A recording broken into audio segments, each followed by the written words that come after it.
Welcome to Unity Inspired Living. Our community began in 1989 as a small worldwide Unity book study group, and we've continued the momentum as an ever-evolving spiritual community. Each Sunday, you will find dynamic thought leaders delivering inspiring messages and talented musicians sharing sound healing through their melody. Here, we embrace ancient spiritual traditions, universal truths, and emerging wisdom. Let's check out this Sunday message. We're so grateful you've joined us. And it makes a difference. It really, it's energy, right? And so when you're expressing and we're connecting through Facebook live stream, it's all felt. It's an experience. So thank you for creating that experience with our community this morning. It takes each and every one of us. So I am so grateful to get to invite you into this talk this morning. And I'm inviting you to listen with open heart, open mind, clear that blank canvas and allow the painting of Spirit of God to show up. And so I am going to hand the screen over to Father Tom Bonacci. He has sent me beautiful notes. If you would like those, please email me, amy@unityinspiredliving.org, and I will send those right over to you. So thank you, Tom. I'm going to hand the screen over to you. We are so grateful for you. Thank you, Amy. Good morning, everyone. I hope you can hear me okay. I'm on the verge of losing my voice, so we'll do this together. So I apologize for that ahead of time.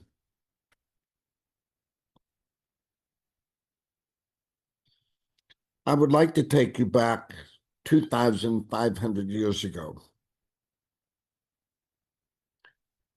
That would be the time that many scholars today would call the axial period, AXIAL, or the first axial period. What many scholars believe is that in the first axial period, the religions as we understand them today came into being.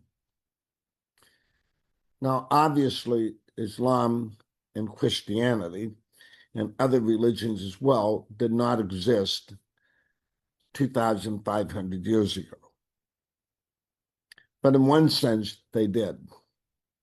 And that's because the axial period represents a shift in human consciousness.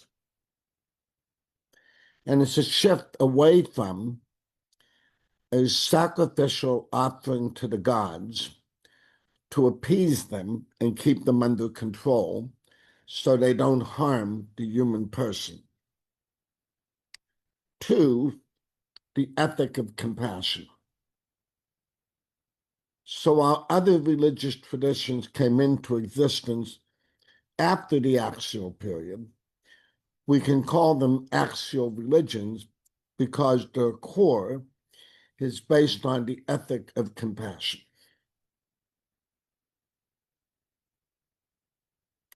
That meant an important shift from thinking of the universe in terms of gods and goddesses that needed to be appeased and worshipped externally to an internalization, if you will, or the realization of what today we might call the divine within. So we can go back to ancient mythology and the ancient times and ancient cosmologies and look at them from the viewpoint of a dynamic psychology and a dynamic cosmology. That is, the world around us tells us something about the world within us. And if we were to explore boldly and courageously the world within us, we then would have deep insight to the world around us. In my understanding of Hinduism, and this is a teaching that touches me deeply, is that everything has to be exactly where it is right now for you and I to be where we are this second. Now, I grew up in a spiritual tradition that oftentimes said, you are insignificant. Your lifespan on Earth is 50, 60, 70, 80, 90 years, if you're lucky. Most of it spent in toil and trouble, and then you die, and then people forget you. So you're relatively insignificant. But from this other perspective, everything in the universe has to be where it is right now for you to be and for me to be where we are right this second. And far from being insignificant, you are precious, incredibly blessed. And you are here in order to be a source of blessing to everything that blesses you. One of the things that I think motivated axial thinking, that is an expansive understanding of what it is to be a human being, is that human beings were developing technology. Now, obviously, the technology of today outshines any technology of ancient times. But we wouldn't have the technology today if it wasn't for the creativity, the ingenuity of ancient people. It seemed that the very essence of the human person is to move in two directions: outward into the world, what is this world around me, and inward into the self, what is the nature of myself as a person. We call it axial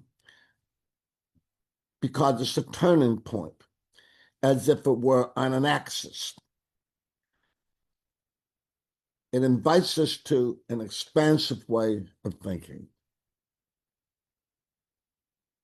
If you remember a long time ago now, and I find it very hard to believe that it was a long time ago, a movie came out called E.T., the Extraterrestrial. And all of us fell in love with E.T. We even ran around with our fingers lighting up if we touched another person, or the heart would light up if we fell in love, which was just a wonderful thing to say. There you see in a movie, in a film, an ancient mythology is what happens when we meet that which is not exactly like ourselves. We've been told and conditioned, if we may use Buddhist insights, that we have to be in fear of anything that is not us, or anything that doesn't remind us of us, that anything that is different or strange must be the enemy, and we have to get it before it gets us. So the movie E.T. played with that theme in such a way that it opened up the heart. And oftentimes it's children who create this breakthrough. That's why in the great axial religions that were born from 2,500 years ago to the present, you may even hear great spiritual masters say, unless you become like children. And it's not so much to become innocent as it is to become inquisitive, as it is to be radically open to the world around you. I remember once that I saw a little kid was sitting on a bench with her mother, and the mother was laughing because the little girl discovered her big toe. And the mother shouted out to people, "My daughter has discovered her big toe." And somebody shouted back, "That's because she's going to be a great dancer." And the little girl jumped off the park bench and started dancing around. And all of us rediscovered our big toe. Sometimes when we meet other people, as a matter of fact, all the time we're invited, but sometimes it happens, we rediscover our heart and we rediscover our capacity to love. When the axial sages, that is the great axial teachers, like Buddha, Confucius, and Lao Tzu, started speaking about love and compassion, they were not talking about some kind of looking down on another person. As the great Jesse Jackson put it, never look down on anyone unless you're willing to lift them up. What the axial sages and teachers discovered is that we human beings cannot live well. As a matter of fact, we might not be able to live at all without a dynamic relationship one to another. That's why we need to be careful, because we can come together and we can talk and dialogue about the splendor of the soul and the spirit and the person that is I. We can talk about the splendor of intelligence and what it is to discover what's true. We can explore what it is to have a will and be in hot pursuit of what's good. We can discover our soul's capacity to love. But unless it moves from ideas to reality, it remains abstract. It remains a blueprint of a beautiful house that no one can live in because the house hasn't been built. It's simply a blueprint.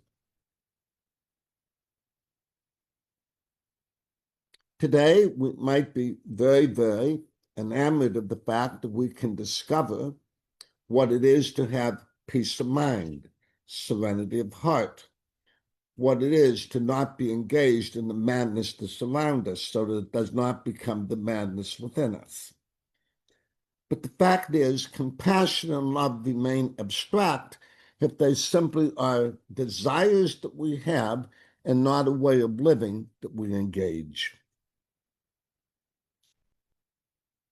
Several years ago, someone wrote a very beautiful song. And the song is, "All are welcome in this place." What I found interesting is that there were some worship sites that said, no, we're not singing that song because everyone is not welcome here. The only people who are welcome here are people who think like us, people who look like us, people who remind us of how precious we are, how good we are, and how worthy we are. In other words, it becomes a cauldron that the only reason why I love you is that you remind me of me.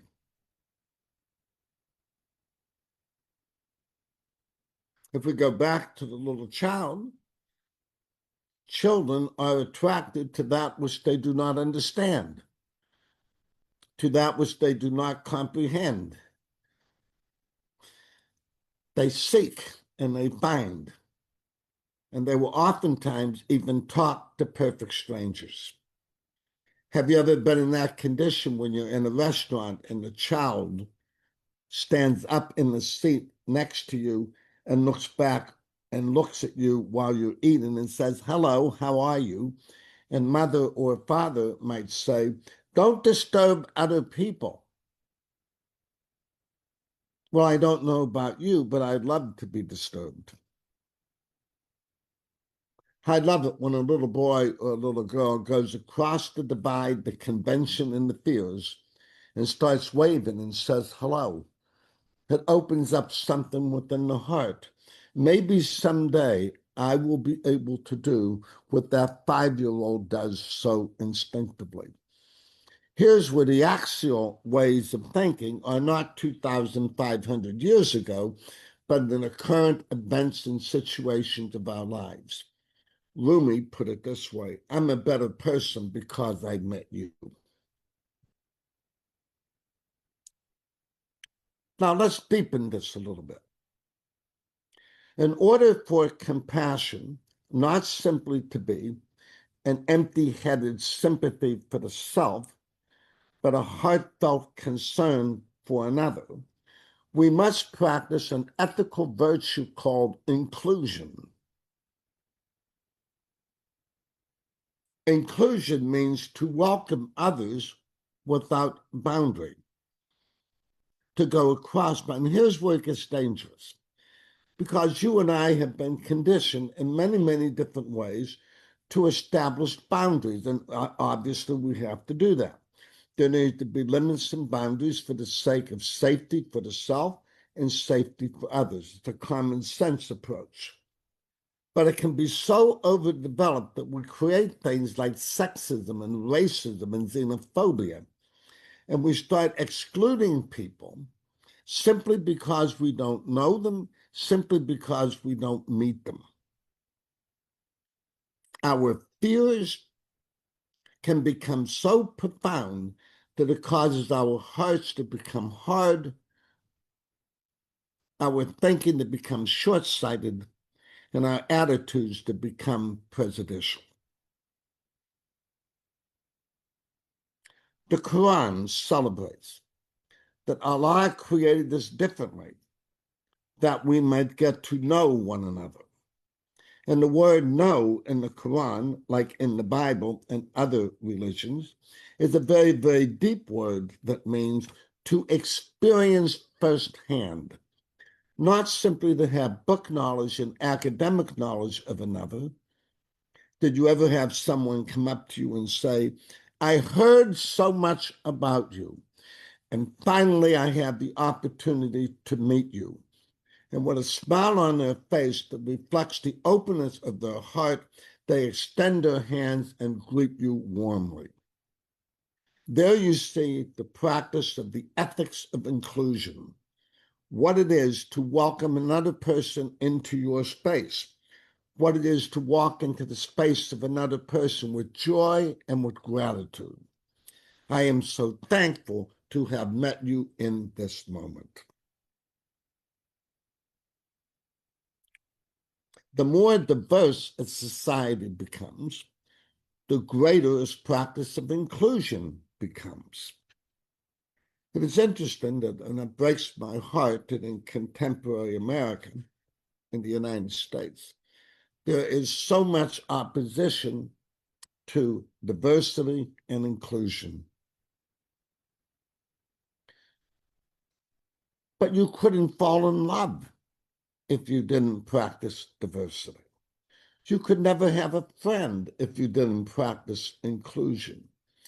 In other words, elements like diversity and inclusion, or powers, energies, and virtues like diversity and inclusion, are not political points of view. They are the way human beings live. Go for a walk in the world, and the first thing you will notice is the diversity of creatures, the diversity of beings. The whole world lights up in a richness of diversity. That's why at any given moment in our lives, we may find ourselves swimming in the ocean, meditating by the river, flying with the birds, climbing the mountain with the goats, or climbing a tree to savor an apple on a hot summer afternoon.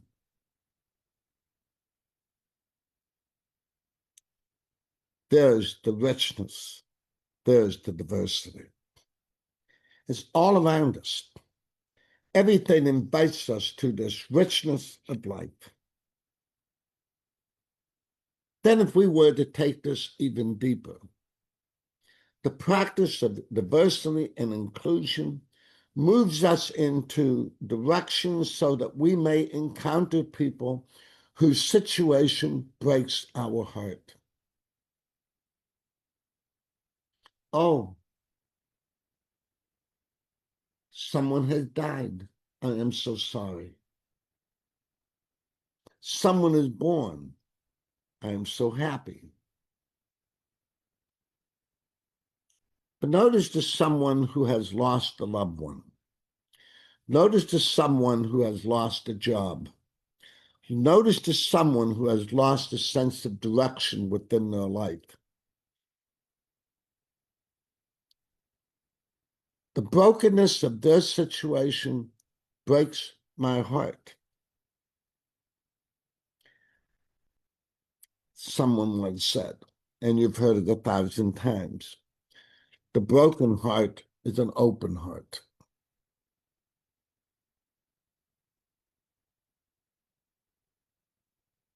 It's one thing to invite someone into a room. It's one thing to invite someone into a sanctuary. It's one thing to invite someone to walk with you along the river. It's quite another thing to invite someone into your heart.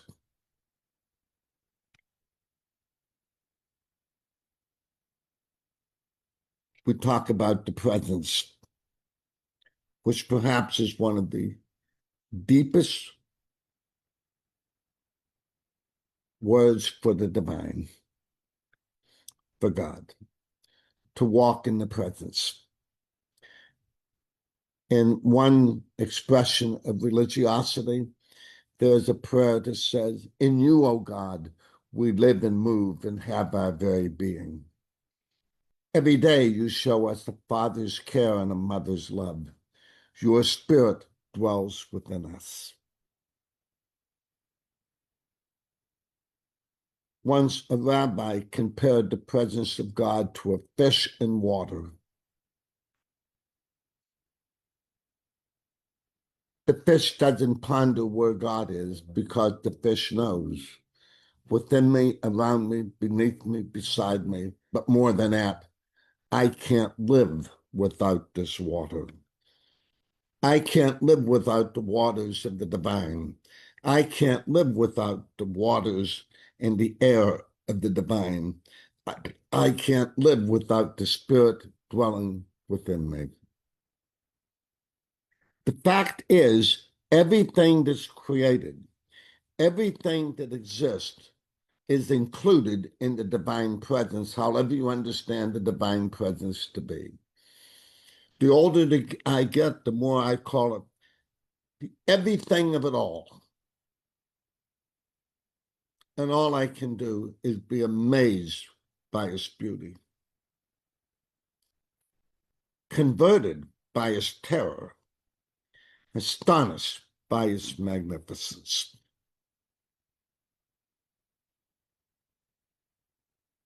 Far from diversity and inclusion being political points of view,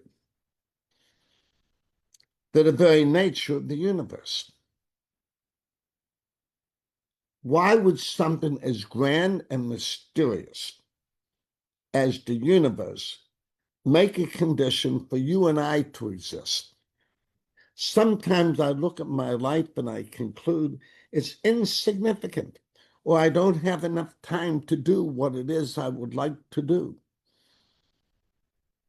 And yet, in the nanoseconds of my life, the universe keeps empowering me to be my authentic self.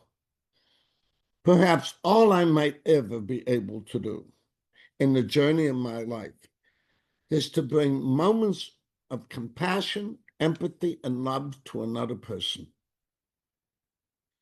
I may never figure out what the purpose of it is.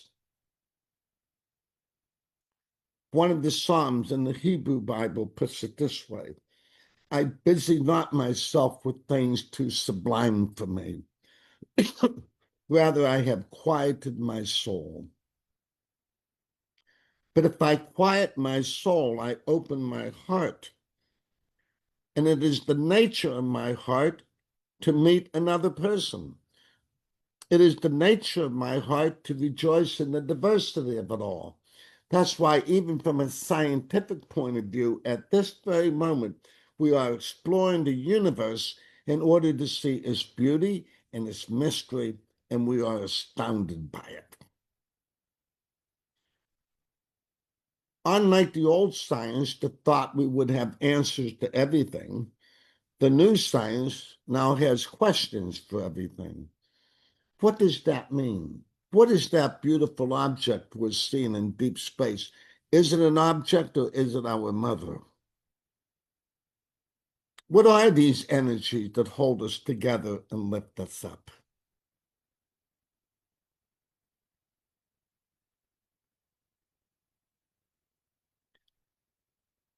but all the turmoil and upset that's in the world. Several years ago, especially from the work of Dr. Martin Luther King, some of us started calling the human family the beloved community.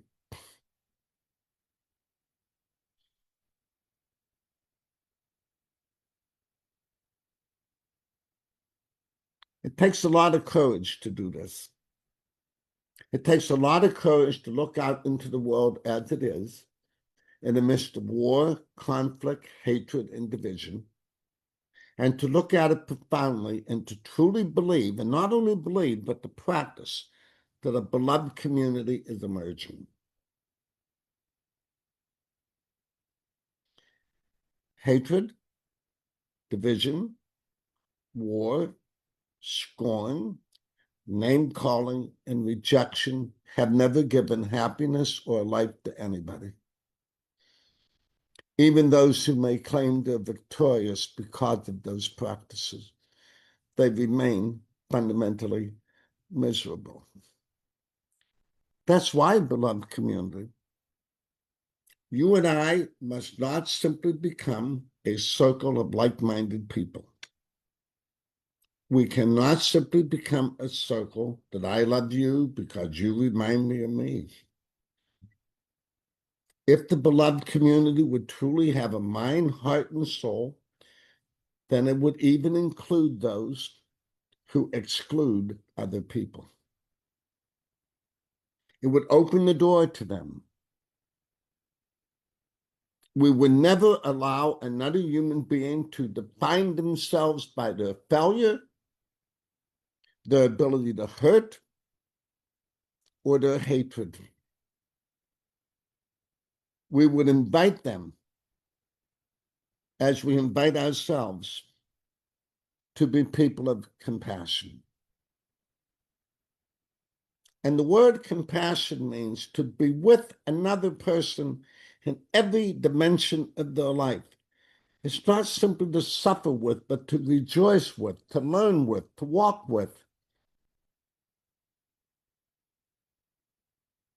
So as I move outward into the world, I move inward into the self. And I'm simply amazed that the more I appreciate myself, the more I can appreciate the sun, the moon, and the stars, or what's ever out there. The diversity of the universe is far greater than we ever imagined. We're on the verge of discovering something wonderful all the time.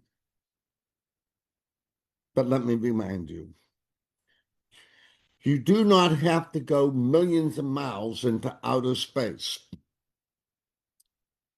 to discover how precious your heart is.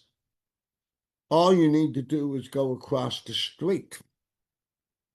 Because what makes your heart so precious, what makes you so worthwhile, is that your innate capacity, your God-given ability, your universal giftedness, is that you have the ability to love. You have the ability to be compassionate. You have the ability to be sympathetic and empathetic. You have the ability to learn. You have the ability to seek truth. You have the ability to seek that which is good. And love ultimately is living one's life for the sake of another at the expense of the self. It sounds almost impossible. It sounds counterintuitive. It almost sounds insane.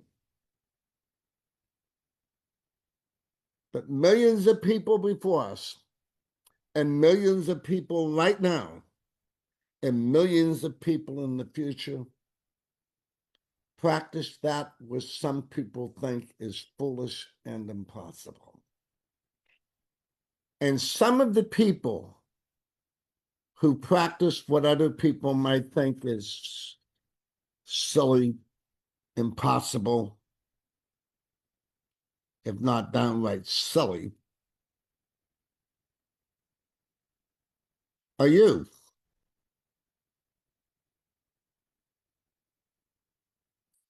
And for that, I thank God. Be at peace.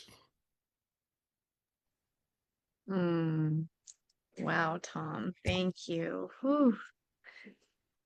I think I say this every time you share with us. We always need a moment to digest because what you bring to us is so full of truth and richness and reminders. It's like when you're speaking, it's like, yeah, we understand that. We know what you're saying. And yet you bring it to a different level for us. And for that, I am so grateful. So wow, everybody. I know there was a question here about a workshop. We are not having a workshop today. However, we have a couple of minutes right now. If you have a question or a comment for Tom, this is the place to go ahead and share that. And Tom might have a couple of minutes here to answer a couple of things. Wow, I was jotting down so many notes. I love how you brought in everything has to be exactly where it is right now for me, you, we to be where we are in this second, and that we're precious and incredibly blessed. And this helps us to ground in the present moment, and not be chasing out there somewhere we create we're supposed to be, or is better, or this is the moment, this is the day the Lord hath made. Here we are. I love that we talked about ET phone home. Oh, he did open. And didn't ET he just like blew the top off of so many pieces of opening the heart to, things not like ourselves, and becoming inquisitive. I love that you said that. It's not um so much, necessarily about the innocence, it's the inquisitiveness that we can get curious about things versus just, I already know about that, I've already have this judgment or experience about that. But stay inquisitive, radically open to the world around you. There's an energy in that is so divine.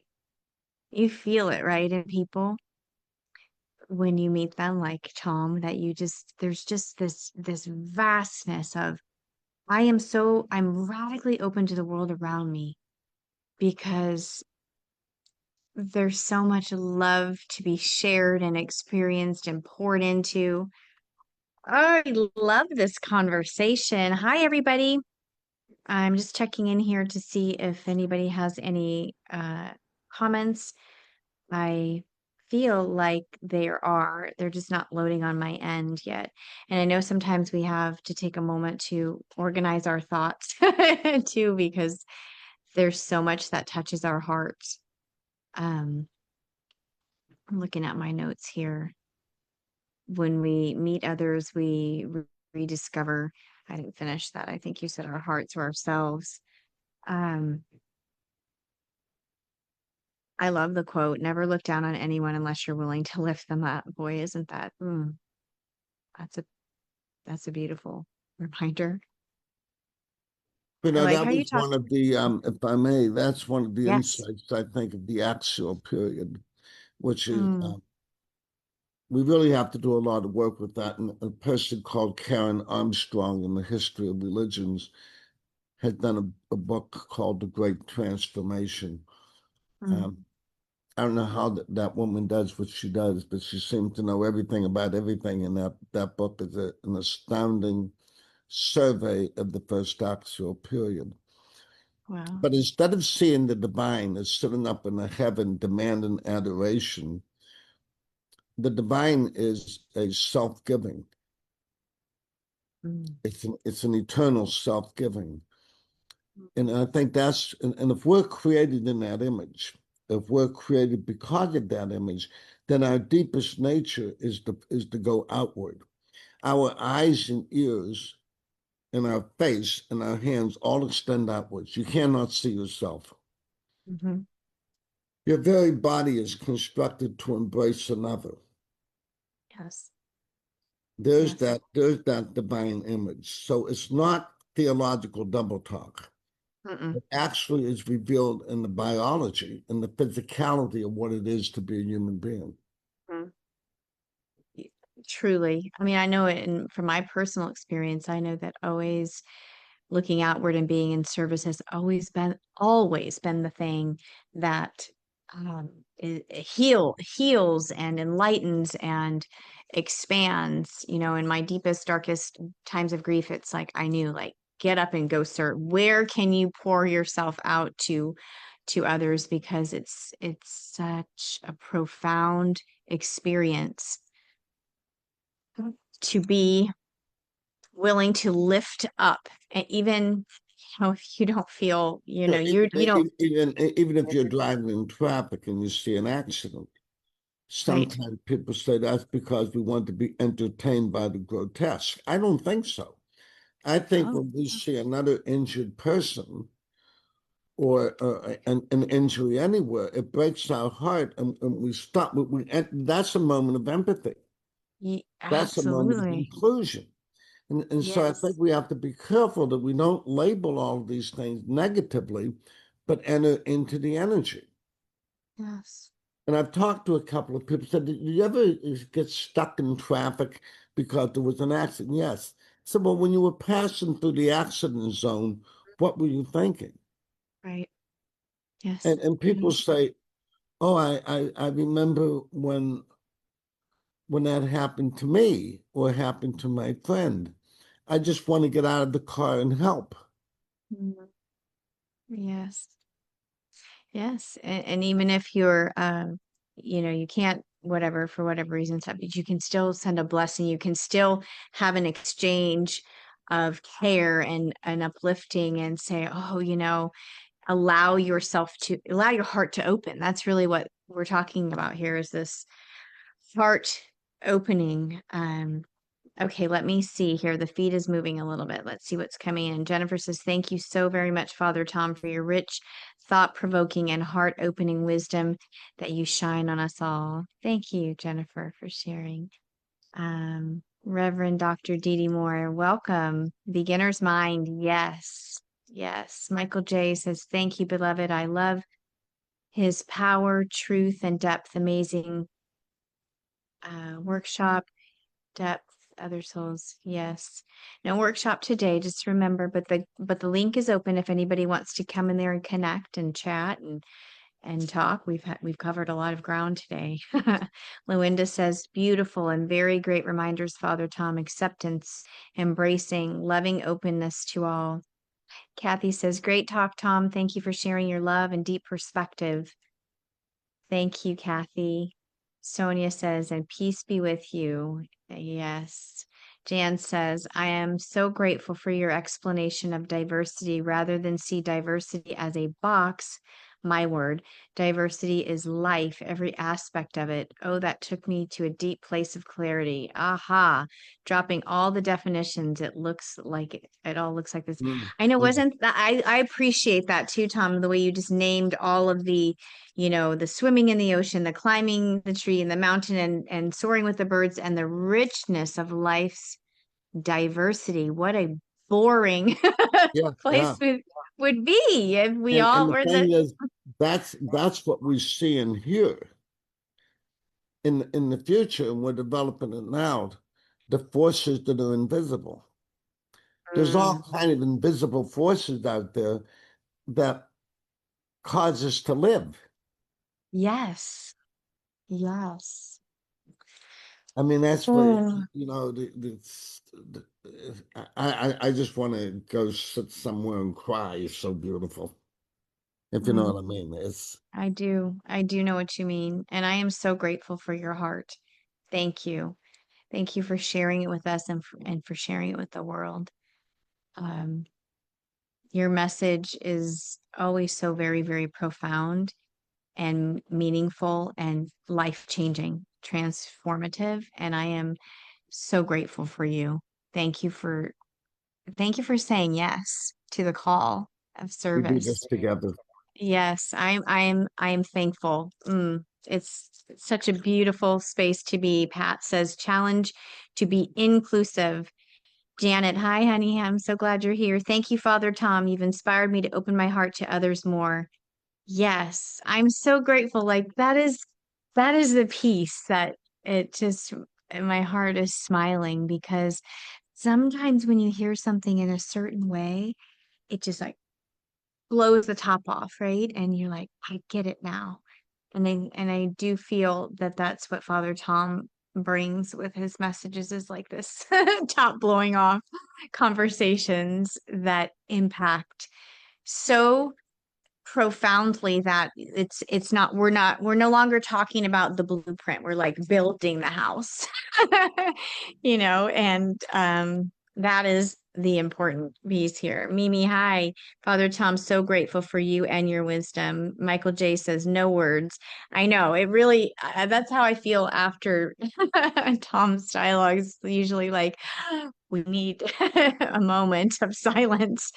So, wow. Well, thank you, everybody, for being here, for participating, for receiving. Thank you, Tom, for you.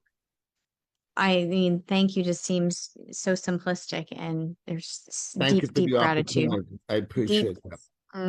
Yeah, absolutely. Thank you for saying your sacred yes to us. Everybody, thank you for being here. If today's message, our space, supports you, remember you can contribute and be in this circulation with our community through our website, unityinspiredliving.org. I like to close with our prayer of protection, and I like to speak it out as it was intended by the author, as a benediction, as a blessing spoken over you. So I invite you to receive it that way, that you are held and you are guided and you are never, ever alone.